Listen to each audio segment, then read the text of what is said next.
Okay. Greetings, everybody. It is Tuesday, March 23rd. This is the first meeting of the Advisory Board of Health for 2021. We have previously sent out minutes for the December 2020 ABH meeting via email. Does anybody have any comments or suggestions to those minutes? Everybody approve? Aye. Okay, great. This is a special meeting, so we only can have follow what's on our agenda. And that one item is a report from the Director of Health. So David, I'll throw it over to you. All right. Thanks. Nice to see you folks. As I've said over the past year, the role and mission of the health department has really changed considerably in responding to the coronavirus pandemic. Most of our efforts are associated with that at this point. We still have the septic work we have to do. We have to do plan reviews, do inspections, soil testing. We're trying to manage doing food service inspections. I know we're not current, but I don't think anybody in the country is current at this point with food service inspections. We spend literally 2 full days a week running clinics and manning the clinics for vaccine. And we're fortunate that we were able to do that. We've had a great staff, the staff of the health department, the staff of human services. We've worked together very closely in managing the response and the vaccination program as it's evolved in its stages from 75 and older to 65 and older to 55 and older. We partnered with the teachers and the school district to get our teachers vaccinated. 690 plus people had been vaccinated a couple of weeks ago, and we have a mega clinic scheduled for the Saturday before Easter to do the second dose for all of those folks. So we've had a very robust response. And again, I want to thank all our volunteers, volunteer vaccinators, volunteer greeters. It's been a great experience. People are really worked well together. And again, those other town agencies that have been involved, particularly Allie and her staff with human services, just fantastic with doing the bookings and reservations and appointments.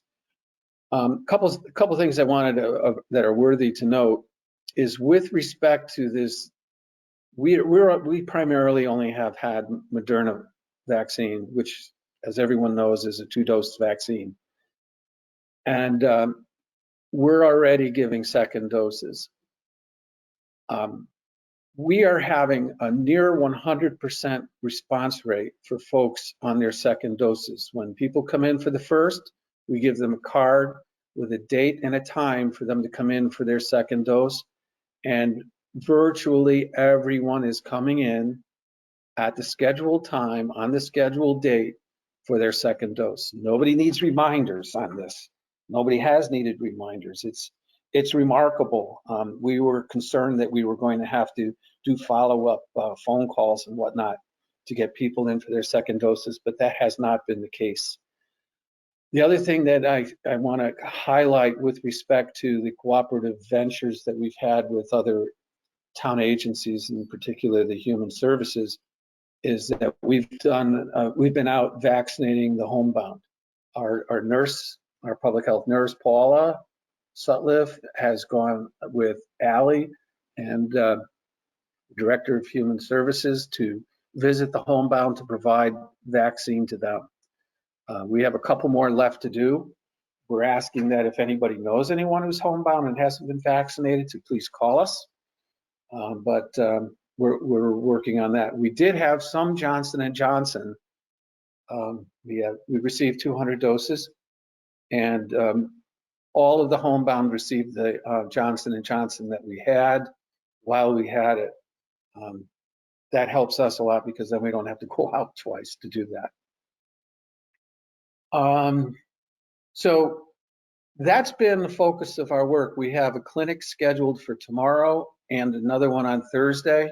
We're basically running from open to the public from 9 until 3. This week is last week we actually started with using the VAMS, the CDC registration process, because we had pretty much used up all our targeted population with the, as I said, the over 65 and over 75, the teachers. So now we're reaching into the general population and try to manage that through phone calls and scheduling through human services is just too big of a task to continue doing forever. And the VAMS program does a lot of data entry automatically. So we are now in the VAMS system. We're getting calls from people who, we opened the VAMS system yesterday for this week and opened it to 250, I think, for 250 people. And those slots were gone within 2.5 hours.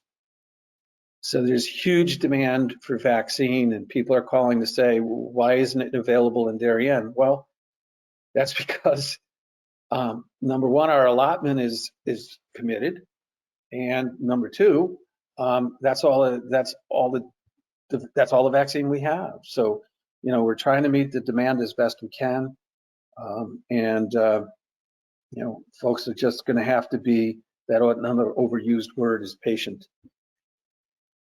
I'd like to, you know, if anybody has any questions about what I've talked about so far, I'd like to take a minute to answer any that you might have, if I can. David, so just, you know, for instance, this week, you have X amount of doses, either first or second, that essentially get allotted, and it's essentially a function of how many doses you get that you give out, not necessarily a function of how many we would be able to get to give out if we had an unlimited supply. Yeah, we order vaccine once a week, and we receive our vaccines on, say, Monday or Tuesday. And then on either Wednesday or Thursday, we get an automatic shipment, which is the complement to what the second dose would be. I'm not sure if I'm answering your question directly, but I think it's important to realize how this system is set up. So we never order those vaccines for the second dose. They come as a result of the weekly reports and requisitions that we make about the vaccine that we've administered. And the system actually automatically tells Moderna how much vaccine to ship to us for that 4-week interval. So we automatically have the second doses here. So we have to be careful in two respects. One is not to overbook for new vaccines, because we're always giving second doses. So for example, last week, we had a very robust second dose series of clinics where we gave over 300 second doses, which meant we had to limit, just from a physical standpoint, the number of first doses we gave last week. And I think we ultimately gave, and I can show you later on our report how we managed with our first and second doses. But I'm not sure. Did I answer your question, Kevin? Sort of. You did. Yeah. And I guess the follow-up to that is, when you do your orders, and your orders are essentially first doses, not second doses, because the second doses are automatically shipped to you. When you put that order in for the week, you know, say you order 100, generally, what's the rule? What fraction of those do you actually get, or is it just, it depends? It depends. Last week I ordered I think I ordered, it's either 300 or 400 Johnson & Johnson, because I really would prefer doing the single dose. And I didn't get any, and only got 100 Moderna. So that was last week. So this week, again, you know, we'll order the 300 or 400 Johnson & Johnson, and we'll see what we get.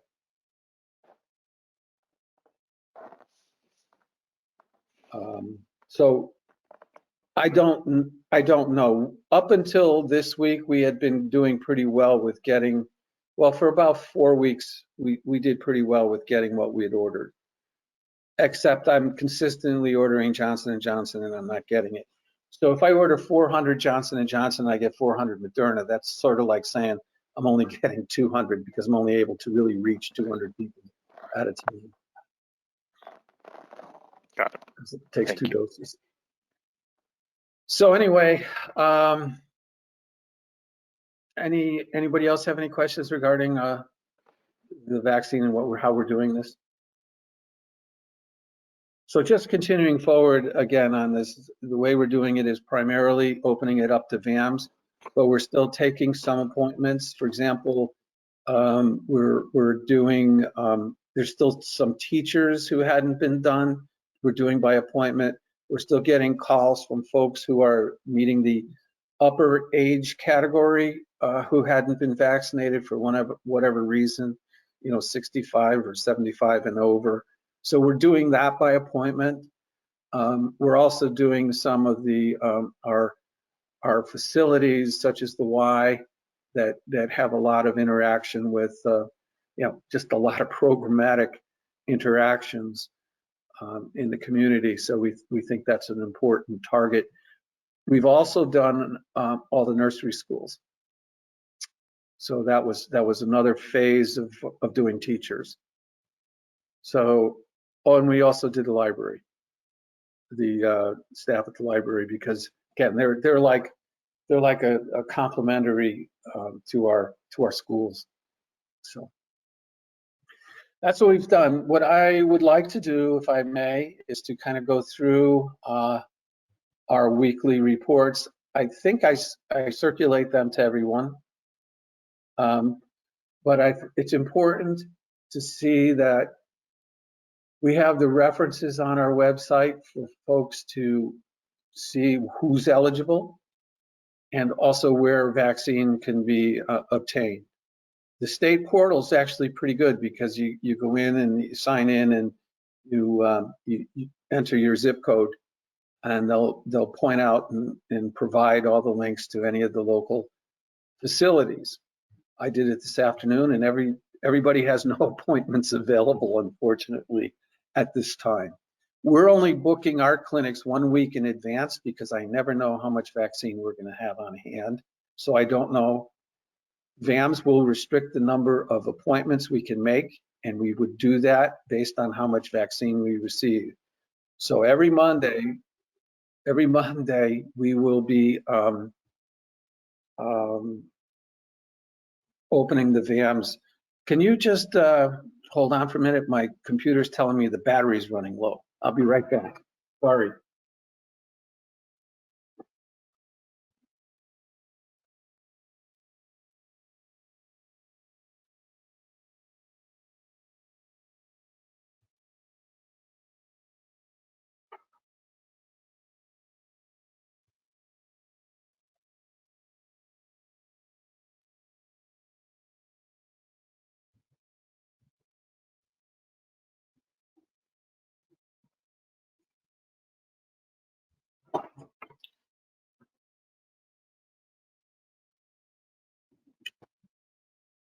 Okay, I think I'm back.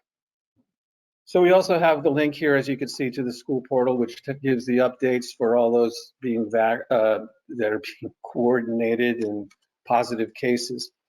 There's been a great deal of concern raised by superintendents of schools with DPH on the number of people being quarantined and how few of those people being quarantined actually end up being sick.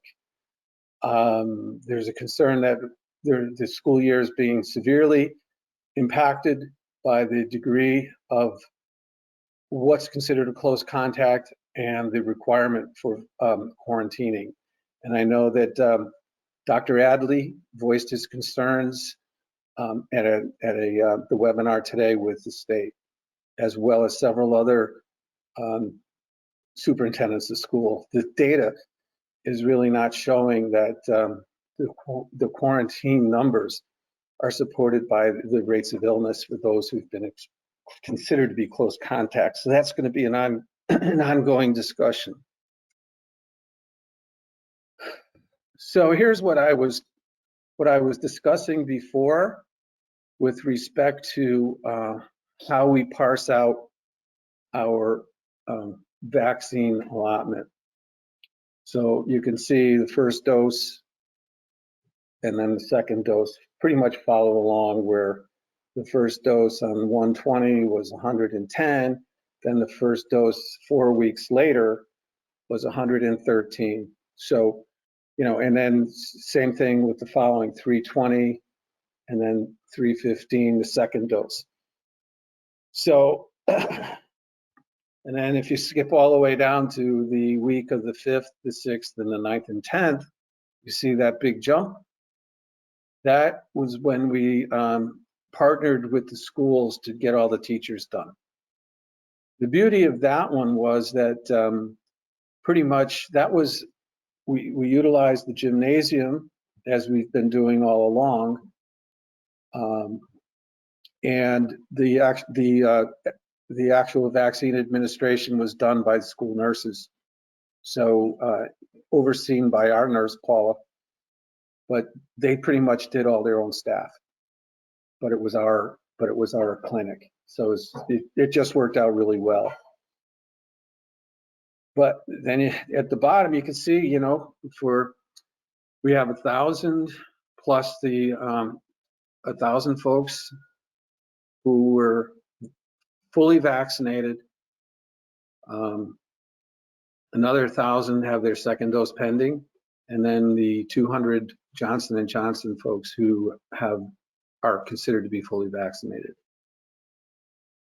So we're over 3,000 doses of vaccine administered. And most of that is being done through volunteer efforts, plus our skeleton staff. Any questions about this?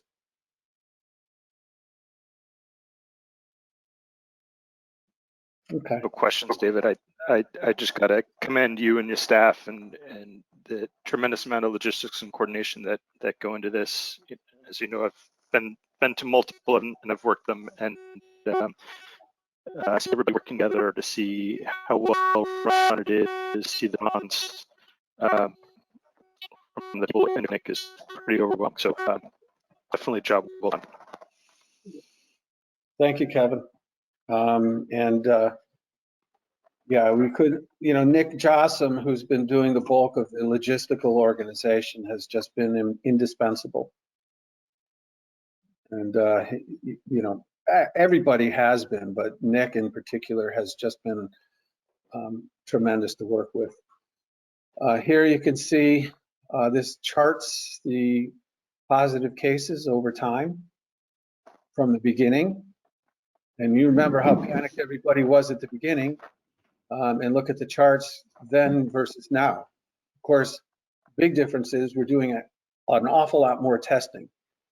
And we're finding an awful lot more cases of multiple cases within a family. And I know that last year in the spring, when we were doing our interviews with positive cases, we were finding that doctors didn't want to test people from families who had symptoms because they just said, well, you might as well assume you have COVID.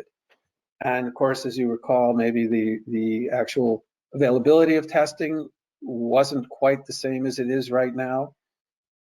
So we're testing a lot more than we did in the past. So when you test things, you find things, right? Disturbing trend, you can see that in the last few weeks, we're going back up. After the first of the year, when we had that highest peak, we went down for several weeks, but we're actually showing a consistent increase in positive cases since, well, over the past 4 weeks or so. Someone might say, what do you attribute that to? I don't know, a whole bunch of things, I suppose. It could be just people being tired of being locked up and locked down and, staying at home. And the last spike in the holidays was when people were getting together. And then there was the kind of the January stayed at home kind of thing. And people are starting to get together again because the weather's getting nice. There's more sports, there's more sport related activities. So there's a whole realm of reasons that could be associated with the increasing numbers that we're starting to see. Is there any more information on transmission other than people to people, like surface to person? No. More. Okay. No, I have not seen any data that support fomites or objects as being vehicles of transmission at all. Still considered to be direct. It's about close contact and being in the same space, sitting at the dinner table with somebody else. We're seeing a lot of in-family transmission is what we're seeing. A lot of the cases that we have, and in fact, we're going to start reporting on that in our weekly report, like same households, cases. So this is a monthly summary where we just took the weekly data that you saw in the previous chart, combined it into monthly. We'll see how March pans out at the end. Age distribution. The lower right-hand corner was at the beginning. And that was kind of a nice bar graph, with the highest numbers of cases being in the 50 to 59 year age bracket. The next one would be the lower left. So it goes lower right, lower left, upper left. So our most current data is actually in the upper left. In each case, you can see that 50 to 59 year age group is pretty high. So I think that's not so uncommon throughout the state. And that was one of the reasons why the governor actually made the determination to use an age basis for the vaccine rollout eligibility rather than any of the other criteria that were being considered, including underlying health concerns. So that's where we are. You can see that actually with the passage of time, the number of cases for the younger age groups are climbing from what it was both in the last year, the quarter when we actually started this this COVID pandemic data capturing. Our first case was just about a year ago. And, over the summer it was quiet. Hopefully it'll be quiet again this summer, and making plans for opening school in the fall. Concerns right now include things like, what do we do with Memorial Day parade? What do we do with proms? What do we do with graduations? And all these things are going to be supposedly addressed by the Department of Public Health and by the governor in the very near future. I mean, we've already been contacted by the committee for the Memorial Day parade. And right now, that wouldn't be acceptable under the sector rules that are in existence today. So I don't know what's going to happen as we move forward. And I suppose decisions are going to be based on case rates as they evolve in the next few weeks. And as you know, if you're going to have these types of events, you have to have some lead time to plan them. So this is a critical page. And when you consider that we've had over 1,200 cases, 9 deaths is 9 deaths. Not good. They're deaths that COVID was part of the conclusion of a contributing factor to death, may not have been the entire cause of death.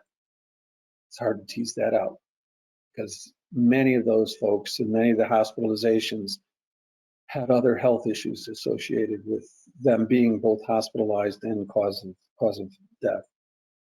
So it's not all just COVID, but COVID implicated as part of a diagnosis, both for hospitalizations and deaths.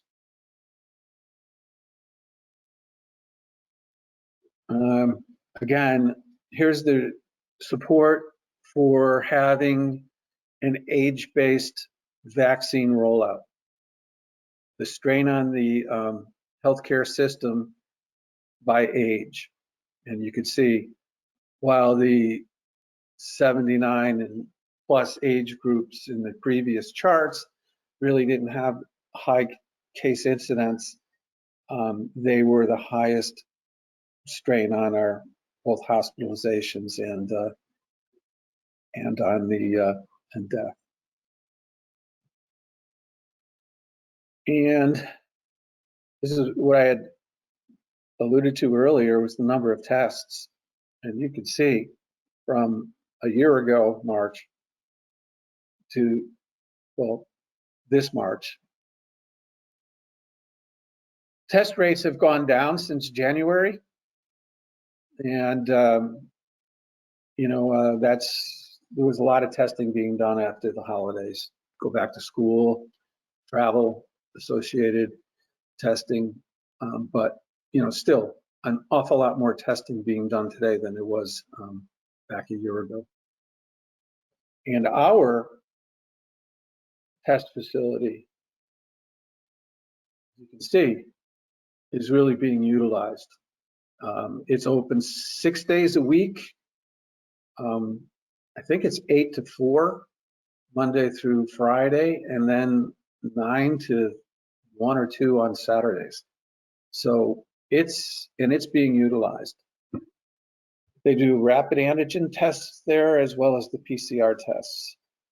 So it's been I don't know if you folks have actually driven by and taken a look at it, but it's a very impressive operation. You have the big trailer, construction grade trailer there, and the drive-through tent. So and you know, it worked out well through the winter, through our couple of snowstorms. They missed a couple of days, but they've been there every day, and they've been great to work with, that organization. So anyway, that's the update. That's the COVID update to the moment. We do our these weekly summaries are done every Thursday and circulated on Thursdays. David, I have a question. Do we have any idea of the prevalence of COVID? I know we have all the testing, but how about all the people who may have been exposed or have antibodies who's never been counted in the denominator here of 1,200 something cases? I saw that the Red Cross in Connecticut, for all the people who have donated blood, there were 5.5% of people, donors, who've had antibodies to COVID. Do we have any kind of idea about maybe more of a prevalence number? I don't even know how you would go about getting that. You know, prevalence studies. Yeah, well, I don't know. I don't know. I don't know how you would do that. You know, you'd have to do testing. You'd have to do blood testing and do antibody tests, and that's a whole different realm. At this point, nobody's really doing antibody testing because it would be an answer to the question that you're asking. But I'm not sure that it would tell you whether or not a person has any immunity. And you know, with the way the policies have been developed regarding immunity, I think there's still a lot that the experts don't know about this this particular illness and disease. So they're still playing it extremely cautiously. But Christine, I think the only way to actually get that kind of information is to do an antibody screening program on a wide scale basis. And you know, I just don't see any way to do that. Thank you. You're welcome.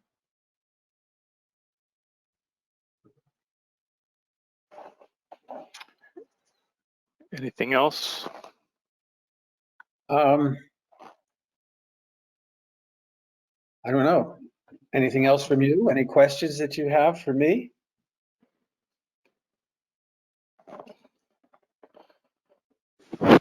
So I'll take the opportunity to ask you questions because of the vast knowledge you have. Is there anything more that can be said with regards to exposure, in the sense that, you know, we know if you sit down and have a 2.5-hour dinner, that certainly qualifies as exposure, but, you know, what about, you know, walking into an establishment and being there for 30 seconds and taking something out, you know, a store or something like that? I mean, does that qualify as a risk in that standpoint, or is that a very low risk if everyone's wearing masks? Well, that's one of the reasons why the recommendation is so strong about wearing masks, and you know, is to minimize that potential that you describe about walking into a place where you may come in contact with someone who's positive. It could be, you know, a grocery store, or you know, any kind of chance encounter with someone. So, you know, I have to say I'm a commuter. You know, I use the train. I use, you know, and I do not see people either at the terminals, train stations, or on the train without masks, regardless of where I am. It's been remarkable in that sense. I'm always, you know, obviously every once in a while, you know, you stand up and you walk without having a mask on, because you know, we've not worn masks all our lives. But you know, for the most part, you know, people are pretty good, unless it's in some cases politicized.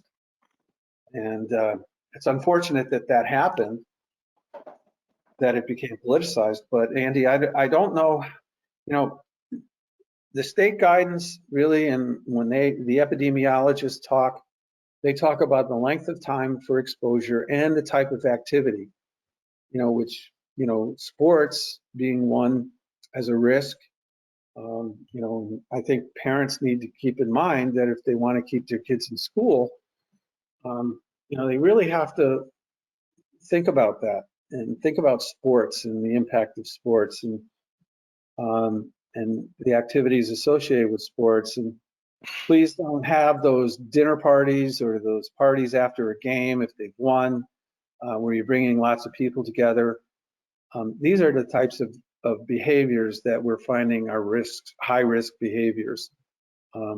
Social gatherings, celebratory events.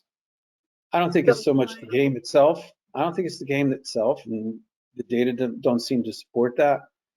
But it seems to be more likely the events associated. It could even be carpooling, you know, to events.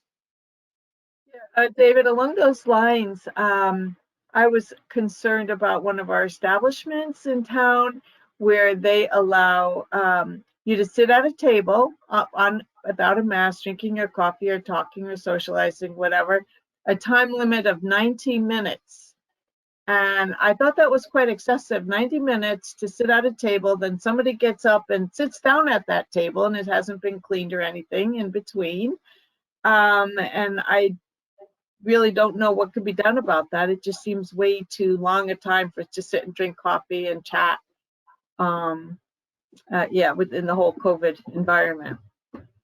Well, you know, if you go into a restaurant, there's no time limit on how much time you spend in a restaurant, and you're doing the same thing. You're not going to have a mask on most of the time you're sitting at the table and chatting with whomever it is you're chatting with. So it's, you know, I mean, the enforcement piece for all of this becomes very, very complicated. And, you know, you just have to kind of appeal to people to use their own best common sense. You know, sometimes it works and sometimes it doesn't. So, I mean, again, that's another one of those things where I don't know how you'd police it and how you determine, you know, what's the right amount of time for a person to spend in a place. Now, they are supposed to, they being the facilities, when people change, leave a table, they should be wiping down the tables in between. But then again, this is probably one of those places that doesn't have table service, I'm assuming. So people just grab their coffee at the counter or whatever at the counter and then go sit at a table for a period of time and then they leave. So there's not any real policing of the tables. Again, you know, getting back to the question Andy asked before, are we seeing transmission associated with surfaces and fomites and that kind of thing? And we're really not. We're seeing it being much more associated with person-to-person contact. So I guess if you know, certainly if it was determined by CDC or state health department that that's a significant risk, then we would obviously address that. But at this point, we're really not seeing that to be the case. And frankly, there's so many other things going on with respect to, you know, just what we, you know, are dealing with on a regular basis that it'd be absolutely impossible to police that.